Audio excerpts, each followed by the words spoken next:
أو زد عليه ورتل القرآن ترتيلا. Warahmatullahi wabarakatuh. Saudara-saudara sekalian yang dirahmati oleh Allah Subhanahu wa taala. Alhamdulillah kita akan memasuki bulan yang mulia, bulan suci Ramadan, yang mana kita tahu bersama kemuliaan bulan ini, dan kita dianjurkan untuk banyak melakukan kebaikan-kebaikan, ibadah-ibadah di dalamnya. Dan di antara hal yang sangat dianjurkan di dalam bulan suci Ramadan adalah bagaimana kita memperbanyak membaca kitabullah atau tilawatul Quran. Nah, sekarang saudara-saudara sekalian, di sini saya akan memperkenalkan sedikit beberapa alamat-alamat dan isyarat-isyarat yang ada di dalam Al-Quran, yang ini untuk membantu kita untuk membaca Al-Quran dengan baik dan benar, dan tidak merubah atau tidak mengubah makna atau tidak terjatuh kepada kesalahan di dalam membaca Al-Quran. Baik, langsung saja saya perkenalkan satu persatu ya. Kalau di bagian ini ya, di bagian ini adalah namanya alamatul waqf, adalah tanda-tanda ya al-waqf, untuk berhenti. Tanda-tanda al-waqf untuk berhenti. Mungkin ini sudah sering kita lihat di dalam Al-Quran, sering kita melewati ketika membaca Al-Quran.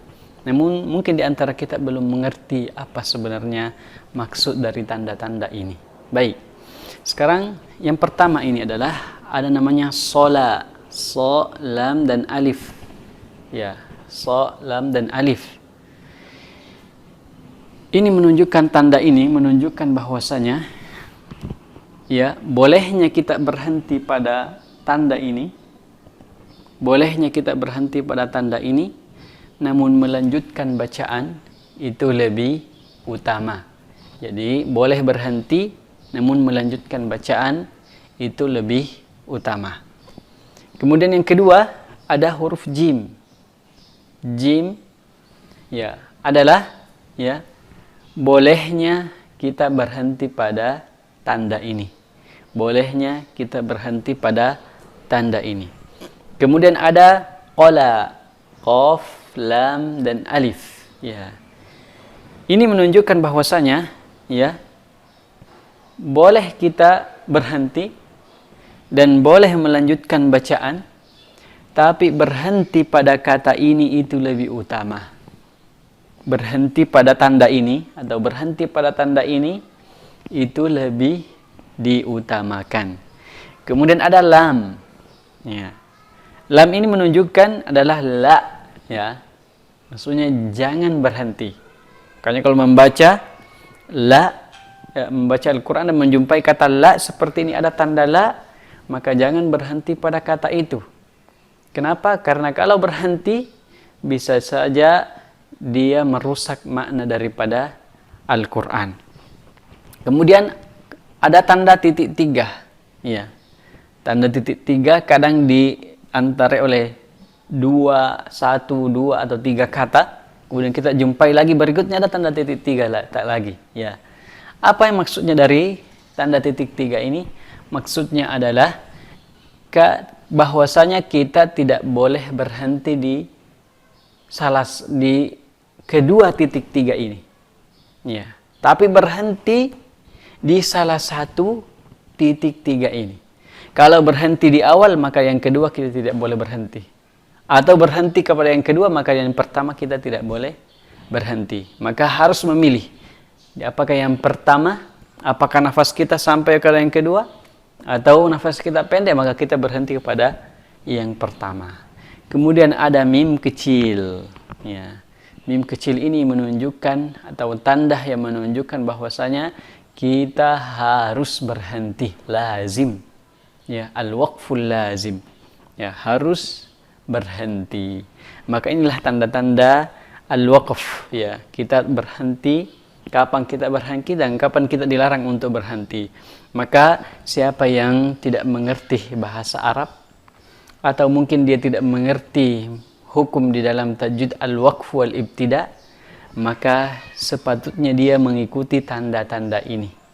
Sepatutnya dia mengikuti tanda-tanda ini supaya dia tidak berhenti pada tempat yang salah atau memulai pada tempat yang salah yang mana bisa merusak makna atau kandungan dari Al-Quran itu sendiri. Baik, sekarang kita pindah ke bagian sini. Ya. Kalau ini namanya al-isyarat, yaitu isyarat-isyarat. Ya, isyarat kapan dibaca fathah, kapan dibaca dhamma, ya, itu semua isyarat, fathah, dhamma dan seterusnya.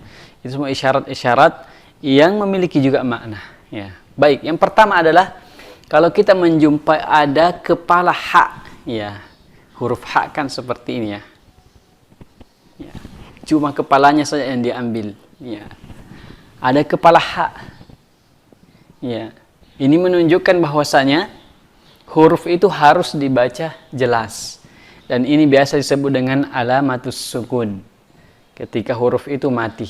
Ya. Ketika huruf itu mati. Maka semua huruf mati dan dikasih alamat seperti ini, maka dia harus dibaca jelas. Ya. Harus dibaca jelas. Kalau melihat tanda ini maka perjelaslah huruf itu. Ya, misalnya al-mayyit. Al-mayyit.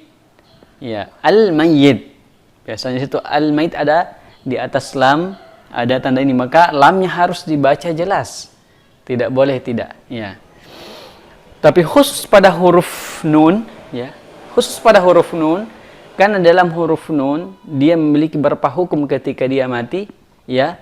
Maka kalau kita menjumpai di atas nun ada tanda kepala hak begini, berarti itu hukumnya, hukum itu adalah izhar. Hukum nun itu adalah izhar, tidak boleh dibaca idgham, tidak boleh dibaca ikhfa, apalagi iqlab. Tapi harus dibaca ya jelas. Ya, misalnya man amana, man amana, harus jelas bacanya, nunnya harus dijelas. Sekarang kita berpindah kepada tanda yang bulat ini. Di dalam Al-Quran ada dua bulat, ya. Ada bulat seperti bola dan ada bulat yang agak lonjong seperti telur, ya. Dan keduanya memiliki makna tersendiri. Baik, kalau misalnya ya ada bulat seperti bola, ya, ini menunjukkan bahwasanya huruf yang ada bulat di atasnya seperti bola itu adalah huruf yang tidak boleh dibaca atau tidak terbaca. Ya, misalnya dalam Al-Quran ada kata yarju, ya.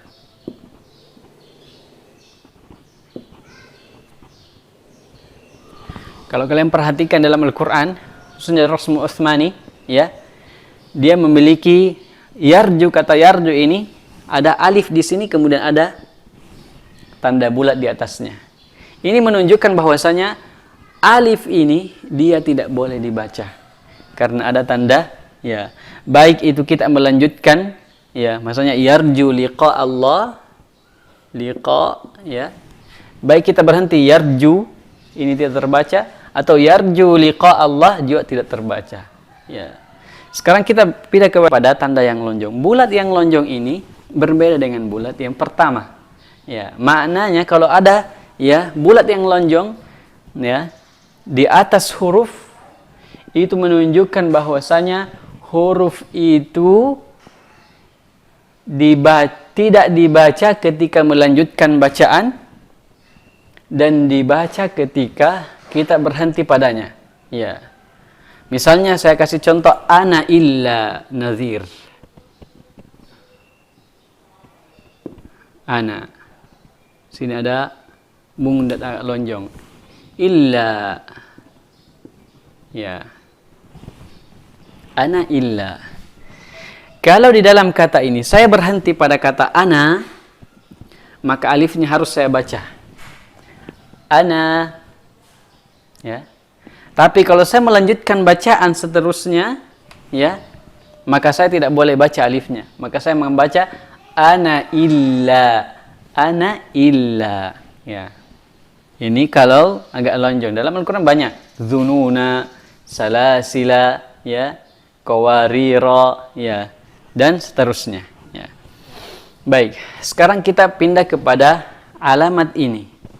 Alamat ini disebut dengan tanwin.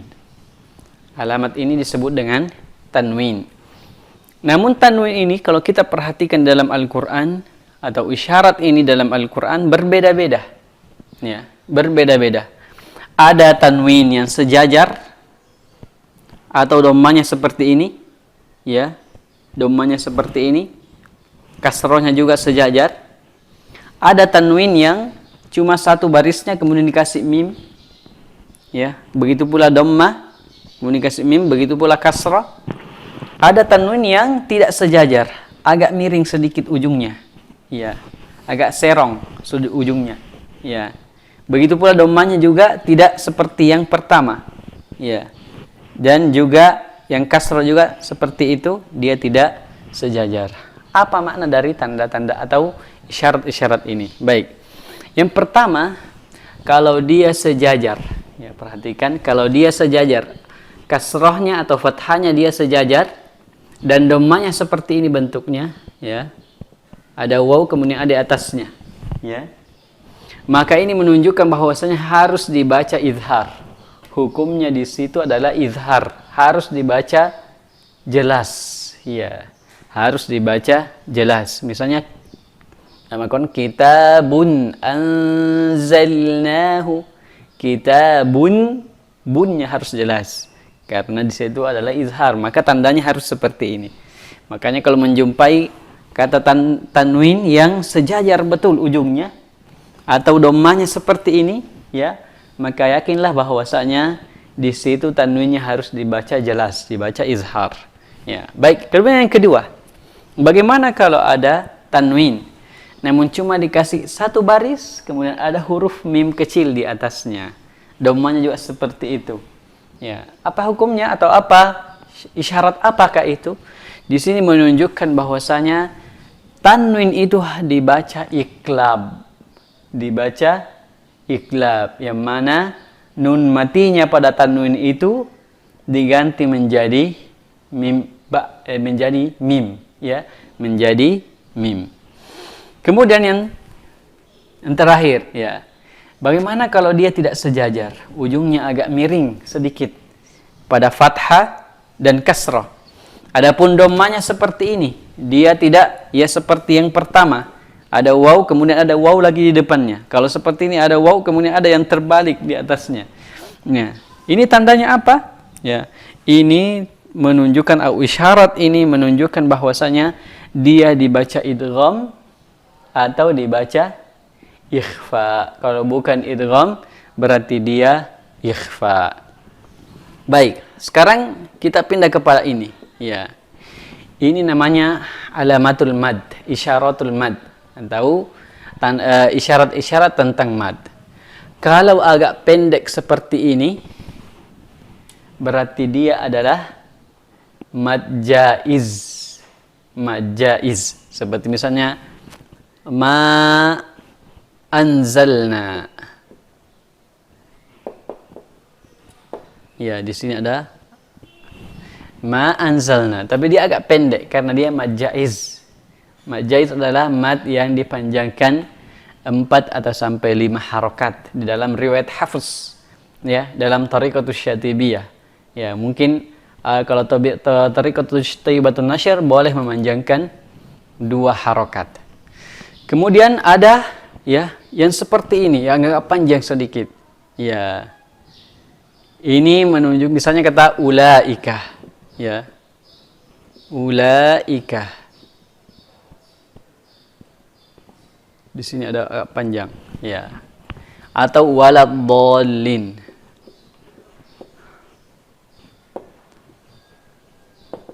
Dha-nya sini juga agak panjang. Ya. Kalau melihat yang seperti ini, maka ulaika ini adalah mad wajib. Ya, maksudnya wajib dipanjangkan 4 sampai 5 harokat. Adapun di sini, ya, di dalam kata waladdallin dia adalah mad lazim. Ya, harus dipanjangkan 6 harokat. Maka kalau ada tanda seperti ini, kalau dia bukan mad wajib, berarti dia adalah mad lazim. Ya. Baik, sekarang kita pindah kepada titik hitam ini. Ya. Apa maksud dari titik hitam ini? Ya. Di dalam Al-Quran kita jumpai titik hitam ini di dalam khususnya riwayat Hafs, ya. Riwayat Hafs, kita bercerita tentang riwayat Hafs. Kita menjumpai titik hitam ini di 3 kata dalam Al-Quran. Pertama adalah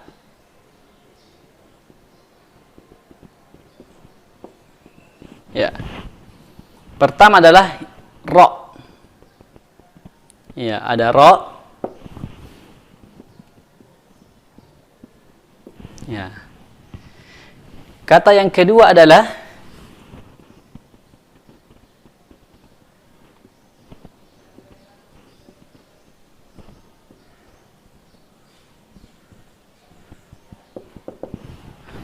a'jami dalam surah Fussilat. Ya. Kemudian yang ketiga adalah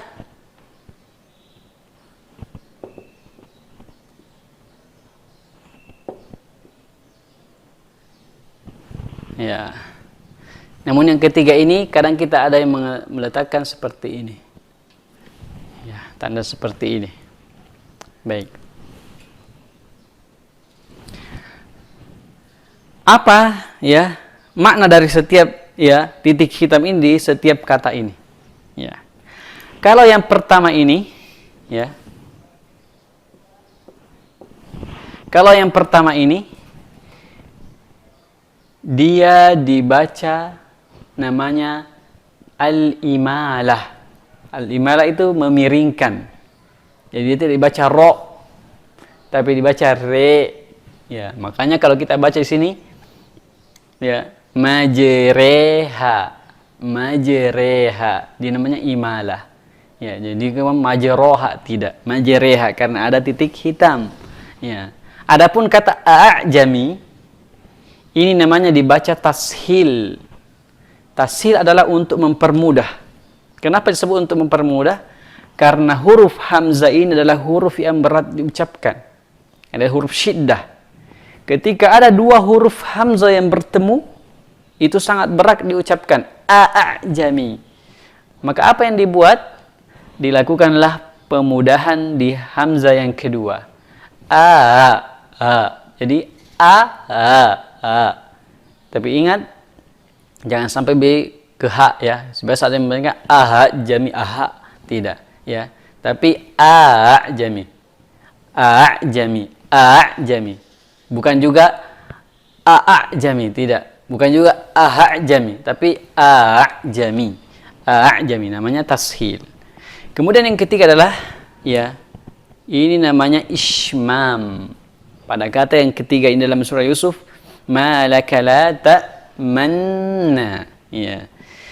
Malaka la ta'manna. Kalau ada tanda di dalam, ya, kita lihat dalam surah Yusuf ini namanya ishmam. Ishmam adalah menggoyangkan, memojongkan bibir tanpa disertai dengan suara. Tanpa disertai dengan suara. Makanya di sini dibaca malaka la ta'manna. Ya. Malaka la ta'manna. Ya. Kenapa ada ishmam di sini? Karena asli kata ini ta'manuna. Berarti di sini ada 2 nun sebenarnya. Ya. Manuna. Ta'manuna. Ta'manuna. Ya. Makanya di dalam riwayat Hafs ada 2 cara membaca di sini. Ya. Ada 2 cara membaca di sini. Ya, bisa malaka la ta'manna, ini adalah ishmam, atau bisa dibaca namanya ar-raum. Ar-raum adalah menyebutkan huruf tapi sedikit. Ya. Disebutkan bahwa dia didengarkan oleh orang dekat dan dia tidak didengarkan oleh orang jauh. Maka cara yang kedua adalah malaka la ta'manuna. Nun yang pertama kita tidak baca jelas, ya. Malaka la ta'manuna ala Yusuf. Namanya ar-raum. Ta'manuna, ya. Ini biasa disebut dengan al-ikhtilas. Al-ikhtilas adalah membaca sebagian huruf atau 2/3 dari huruf itu.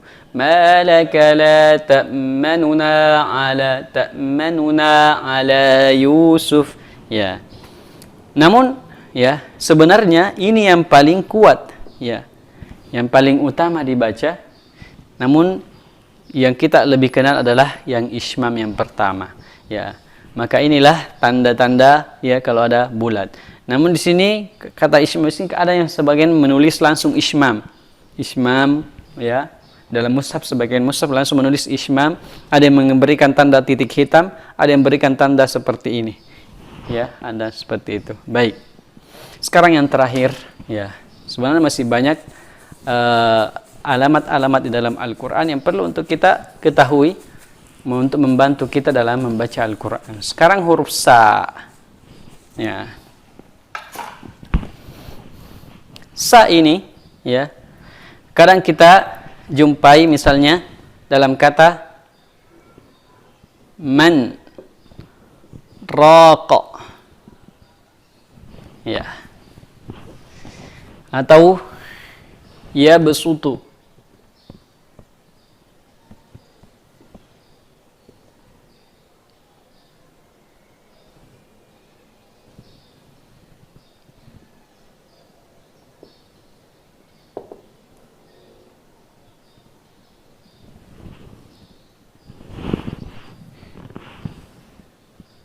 Yabsutu atau al-musaytirun.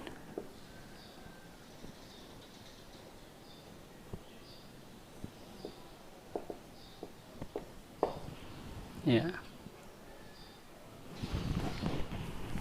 Dalam Al-Quran kan jumpai kita sa seperti ini, ada sa kecil, huruf sa ini, ya. Ketika sa ini berada di atas dan dia di antara dua kata. Ya, di antara dua kata. Maka ini adalah namanya saktah. Saktah itu adalah berhenti sejenak tanpa mengambil nafas kemudian melanjutkan kembali. Makanya kalau kita baca di sini yuqila man raqa wa qila man raqa, karena ada sa menunjukkan dia saktah, berhenti sejenak. Tapi kalau dia sa ini berada di salah satu huruf dari kata, di atas salah satu huruf dari kata atau di bawah salah satu huruf dari kata, ya, maka kalau sa-nya di atas, ya, sa-nya di atas, perhatikan. Kalau sa-nya di atas berarti membaca sa itu lebih utama. Boleh dibaca sad. Misalnya ya besutu, tapi membaca sa itu lebih utama. Ya besutu. Ya. Tapi kalau sa-nya berada di bawah, boleh membaca sad, boleh membaca sa. Tapi membaca sad lebih utama. Ya, ya besutu al-musaytirun, al-musaytirun. Atau al-musaytirun, tapi sadnya lebih utama karena sa-nya berada di bawah huruf, ya. Maka inilah sebahagian dari alamat-alamat dan tanda-tanda dan isyarat-isyarat yang ada dalam Al-Qur'an yang semoga bisa membantu kita dalam membaca Al-Qur'an, khususnya dalam berhenti, ya, dan supaya kita tidak merusak makna dari Al-Quran itu sendiri. Sekian, Assalamualaikum warahmatullahi wabarakatuh.